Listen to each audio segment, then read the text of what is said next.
Hi, everyone, and welcome back to the weekly MMA Cycles Market Update. This is Gianni DePoce, and today is the 3rd of January, 2024, and we are joined by the one and only Ray Merriman. Ray, how you doing today? I'm doing great, Gianni. Happy New Year. Happy New Year to you as well, and happy Mercury Thank you. Direct. Yes, good to see that too. Yes. Good way to begin the new year, Mercury Direct. Yes, I agree. So, lots to talk about today. Stocks are on the retreat. Bitcoin and Ethereum selling off quite a bit here too.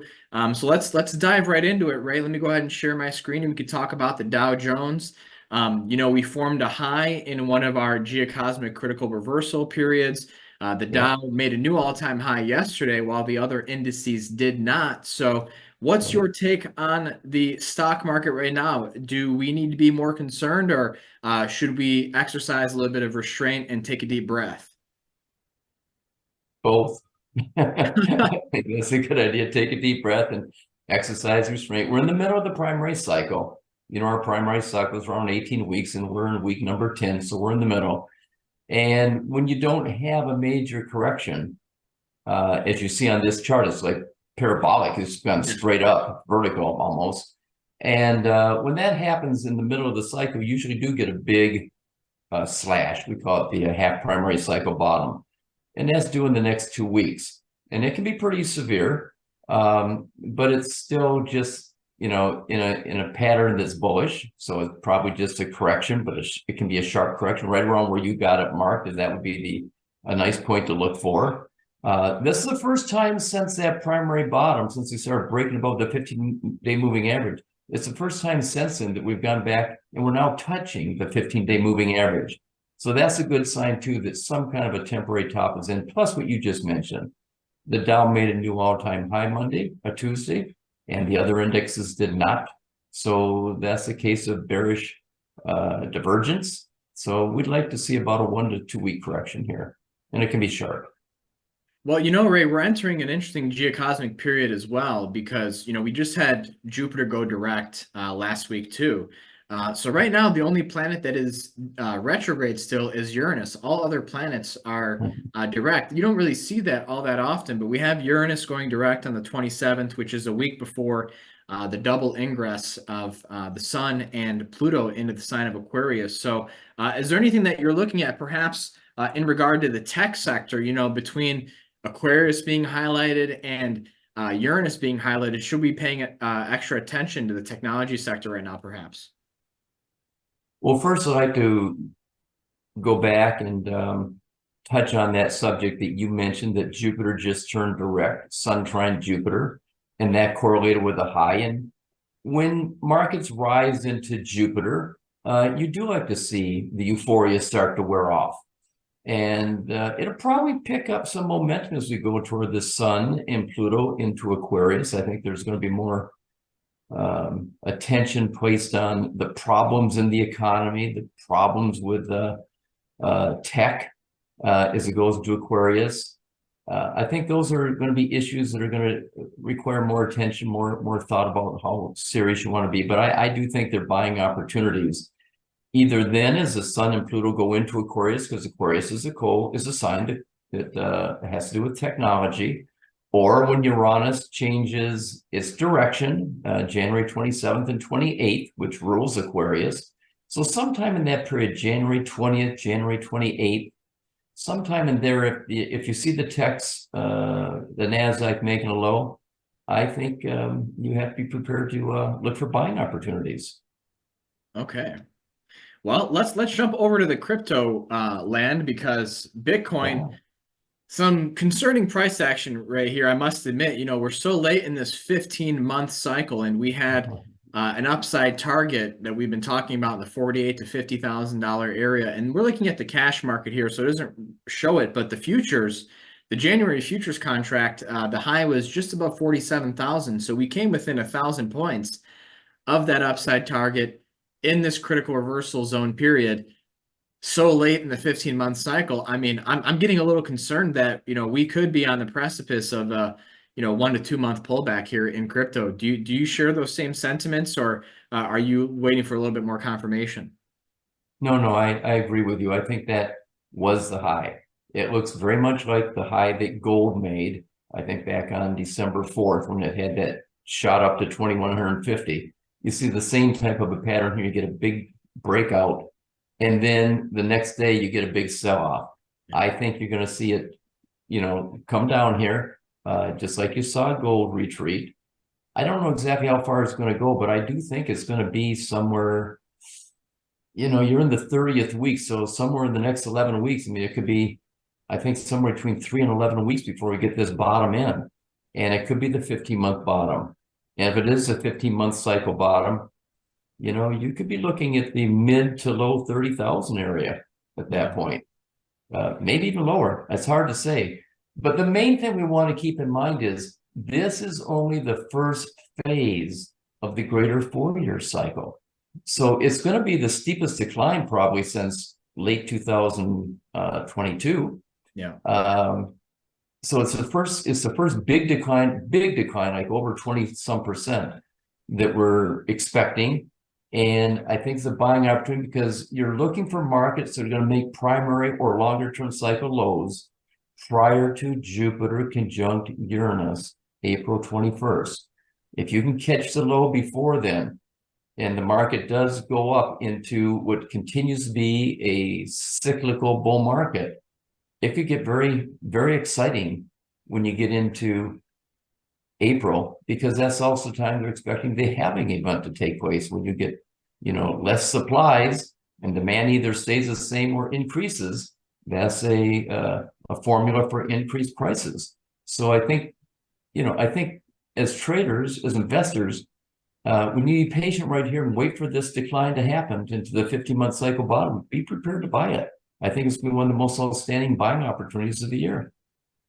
Well, it has been our position, especially in the last few months, that the easy money has been made in the crypto space. So, we've been scaling out of our positions, and, so a move like this doesn't really catch us off guard that much. But I must admit, what does concern me in the longer term, let's say the longest term picture for Bitcoin, is, with Uranus going direct later this month, we're getting really to the end of Uranus in Taurus here. So are we approaching that bust portion of the boom bust cycle with Uranus going through the sign of Taurus and Bitcoin? So yeah, we've been long. It's been very rewarding for us.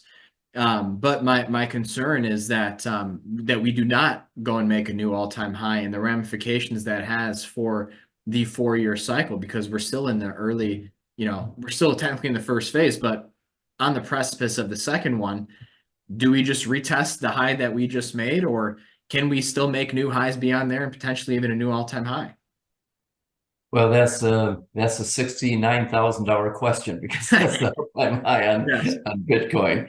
I'm probably a little bit more bullish in my interpretation of Uranus and Taurus. I think we had the bust. I think that low when we went down to 15,000 in November 2022, and Saturn was still in its square to Uranus after making the all-time high before that in November 2021, a year before. These big declines tend to be 77 to 93%. That was 78 or 79%. The declines tend to last a year. That was exactly a year. It was in the latter half of Uranus and Taurus, not the latter third. But that's good enough for me. I think that was the bust part of the cycle. So I'm probably a little more bullish as far as Uranus and Taurus boom bust, with the bust period over. I think the bust period is over. Well, that's good then. Yeah, that's my opinion. Okay, well, let's jump over to the other commodity that you know so well, Ray. Let's look at gold. I'm looking at GLD, the ETF here. And, I think that we're falling into a primary cycle low due in the next couple of weeks. But right now we're on the defensive. So what's your take on precious metals right now, Ray? And when can we look for a reversal in fortunes? And are we looking for new all-time highs this year? I am looking for new all-time highs, both in stocks and in precious metals, and actually Bitcoin. But going back to the gold market, you are getting, if you look at the gold itself, as opposed to GT's, the ETF, you'll see that secondary high you had in your GLD is a new high, but it wasn't in gold itself. It was a lower high, considerably lower high. So you got nice divergence there, which tells me the primary cycle top is in. And in the commodity itself, the primary cycle high was in the first half of the primary cycle. So it's going to be either a left translation or a cycle, or it's going to be a left translation cycle, but we don't know if the low is going to be lower. It all depends whether or not that 16-month cycle is going to take place. If it does take place, it's due in March, give or take 3 months. So we're in the time band now, we're in the early part of that time band. It would suggest a move back to the low 1800s. If that's the case, it's going to be a 16-month cycle. But it could also be a case where this primary cycle bottom coming up the next 6 weeks sometime, that it might just be might just form a contracting triangle. You know, might be higher than that recent low we had, and certainly the high is lower than the recent high we had. So I think you're going to get a contraction of a triangle here. And then whatever way that breaks is going to tell you whether you're going to get this 16-month cycle in the next primary cycle, which make it more toward, probably more toward March and April. So if we can break in the next 1 to 6 weeks down under 1900, and maybe even 1850, 1800, if we can break there in the next 6 weeks, I think that's the buy. That's a 16-month cycle, and then you're going to have a roaring bull market in gold going that Jupiter conjunct Uranus. Yeah. And, you know, Johnny, you know that Jupiter Uranus, the main thing we're focused on this year as traders. Any market that makes a primary bottom before that, that's been bullish, is a candidate for busting out to new all-time highs. And gold fits that, stock market fits that. I think Bitcoin might fit it too. But certainly gold and the stock market fit that pattern possibility.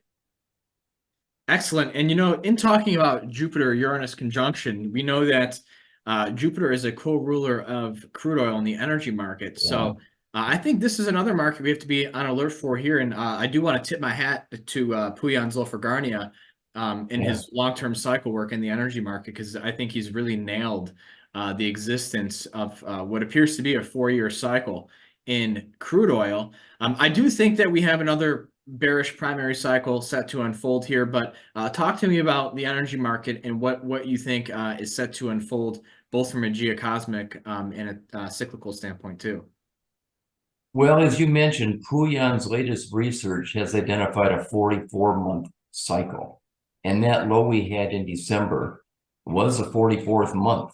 It's not a new low. It didn't take out the low of March and May, which also, you know, when you take the 44-month cycle, you give it like a 7 or 8 month orb. So it could have been, you know, that this is a triple bottom. And the actual bottom was that low we had, what, back in May, I think it is on there? Yeah, May. Yeah, that could be. That was this 37th month, I think. Yeah, I'm pretty sure it was 37th month, 36, something like that. And that could be the long-term low, or it could have been a triple bottom that formed last month. Or as you say, it might be the bottom of this primary cycle if it hasn't already bottomed. I like the idea of a triple bottom, and that bottom we had in December could hold as a triple bottom. And what you're seeing now is the challenge, the secondary low to the primary cycle low. That's kind of how I'm looking at this. This is secondary low to the primary cycle low. And this might be a buying opportunity right here. If not, then you still got it going out, what? That's like about 3-4 weeks. You still got the 5 to 8 week mean. You still got a bottom. You still got the time band for a primary bottom in effect for another 1 to 4 weeks. And that time, if that wasn't the primary bottom in December, it should be in the next 4 weeks. And then I think it's off to the races for crude oil. And when I say off the races, I mean Jupiter is a co-ruler of crude oil, and it's going to conjunct Uranus.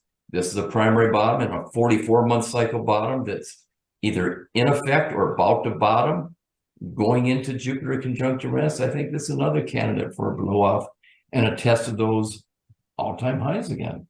Yeah. Yeah, I'm with you. I like the idea of a capitulation low happening just before that Jupiter-Uranus conjunction, and then having just tremendous value to be had in the energy space. I mean, you know, from a cycle standpoint, outside of financial markets, we are a little overdue for a recession, and lower energy prices are a trademark of a recessionary economic environment. The Fed's supposed to be cutting rates in the next few months here. And it's crazy to think about, after all the inflation that we've come out of in the last few years, Ray, that they're going to be adding to the monetary base, which could increase the money supply again this Yes. year. And, when I look at Jupiter conjunct Uranus and Taurus money, I mean, are we about to see another wave of inflation, perhaps later this year and into 2025? And, in thinking of Neptune going into Aries next year, that tends to be historically inflationary too. So I don't think the battle with inflation is over. So in the meantime, enjoy prices not going up in the short term. But I do agree with you, Ray, that Jupiter conjunct Uranus in Taurus does have the potential to kickstart another rally in the energy market. You make a really excellent point there. And, this is 1976 and 1980 all over again. And it's Uranus square Saturn, Saturn square Uranus all over again. We had that in 1976, and we had a push up in inflation, and then it came down for about a year and a half, and then it took off again because of the political policies that were put into place. I see the same thing happen. I think the administration knows if they want to hold on to power, they need to get young people, first-time buyers, able to buy homes. Yeah. And to do that, you got to get those who locked in those rates at 2.5% to 3.5% willing to sell their homes. Yeah. So if you just simply look at the spread between the low mortgage rates of 2.625% in 2021, 2022, and the highest we got, which is almost close to 8%, the midpoint's 5.5%. I think that's the goal. Get it back to the middle of the range. Then shake out some of those people who don't want to sell their homes at higher interest rates. They want to sell their homes and move into reasonable interest rate mortgage rates. And young people will be able to afford to buy homes then too if you get down to 5.5%, maybe even 5.25%. That's what I think is going to happen. And I agree with you, because once that happens, that will have a lag inflationary effect. Money supply will increase, will start showing up. At first, the home price is going to come down, mortgage rates are going to come down, but then as people start buying and demanding, it's a fight between buyers and sellers, but more buyers are going to be there than sellers, I think. And that's going to put prices up. And if they time it right, they'll be able to see that inflationary report start to increase after the election. I think that's the goal. They got to get that sweet spot where it's coming down into the election, but after the election inauguration, I think you're going to see interest rates increase, let's say by the first or second quarter of 2025. Yeah. Yeah, and that would fit with some of our cycle studies too as well. One last note on the interest rates that you made me think of, especially as it pertains to Pluto going into Aquarius for most of this year, and then we have that brief retrograde period, and then definitively into Aquarius later this year. Aquarius is the individual, whereas Capricorn, were the companies and the corporations. I could see a situation where, as you mentioned, the whatever administration's in power enacts some sort of first-time home buying mortgage program that could eventually be lower than the market rate to entice people to buy homes. Yes. I mean, if they're going to help individuals, which is Aquarius, they're going to have to manipulate the debt markets via Pluto to allow that to happen. So I think that's a really something to keep an eye on in the next couple of years. So, so you got that going on. You got that going on. The administration is currently in power. They know the economy is really important going into the election. So, and they want young people to vote for them. They got to make housing affordable. Then you got the opponent, the Republican, the Trump. His policies that he's promising to put in effect are also inflationary. Yeah. He wants to reassert tariffs. Yeah. Tariffs are nothing but more debt. You bring more money into the coffers at first, but the prices are going to be paid for higher prices by that policy by the individual. Yeah, so it doesn't matter whether it's Trump or Biden. Both their policies, I think, are inflationary going into 2025. I agree. Well, Ray, I think that's a great stopping point for today. We covered a lot of ground. Let's get into some announcements. I've Okay. been talking about this every week. We have Forecast 2024 book out and it's being circulated. How many are left? Do we have any left? I'd have to check with Allie. I think we probably got half of what we've sold 80-90%. There's still 10% left. Maybe There's only a few let's left. see how many is 90% are gone. So, and we usually sell out 6 of the last 9 years we sold out by March. So Yeah. So there's a few left, but if you want to get it, you better order it soon. there is an ebook version too, in case the Oh physical yeah, copy sell that's out. true, and that'll stay in effect. That will not run out of print. Yes. Okay. Yeah, So I you always can like to continue, but mention that's the that. beauty of technology. There, you can have your ebooks continue on forever. Yeah. Couple other announcements. We have the annual forecast webinar on the 18th of February that will be hosted by you. Do you want to share a few words on that real quick? Yeah, the themes that we cover in forecast 2024 will be reviewed at that point. The markets will be reviewed at that point. We'll take questions. You have to submit the questions before then.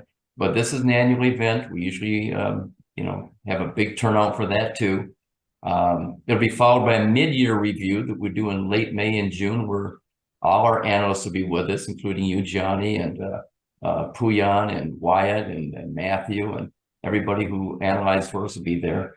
I think, the other thing we're looking at in 2024 from our company perspective that we're very excited about is we're bringing our annual investment retreat to Europe. We haven't done that in 9 years. We're coming back to Europe with our annual investment retreat. You'll hear more about that in the next month as we finalize our contract. September 19th to 22nd. So save the dates. If you can make it to, Go ahead. yeah, one of the events coming up in 2024 that we're most excited about is we're bringing the MMA annual investment retreat back to Europe for the first time since 2015. So it'll be our first time in 9 years. We're going back to Europe. September 19th to 22nd, September 19th to 22nd. Save the dates, mark your calendar if you can make it. It's going to be an exciting event. And to our German, Swiss, Dutch, French, Spanish subscribers who live in Europe, please join us. It's going to be a top-notch event with our MMA analysts, as well as we're bringing in 2 of the world most renowned mundane astrologers. Claude Weiss of Zurich, Switzerland, Alexander Surgic of Belgrade, Serbia. So it's going to be a fantastic event, and try to make it if you can. You won't regret it. Well, I know I'll be there, Ray. So You'll be there. Puyan will be there. Wyatt will be there, I hope, if he's not involved in harvest. And Matthew as well, I hope. Yeah, we'll have quite a great group. It's going to be great.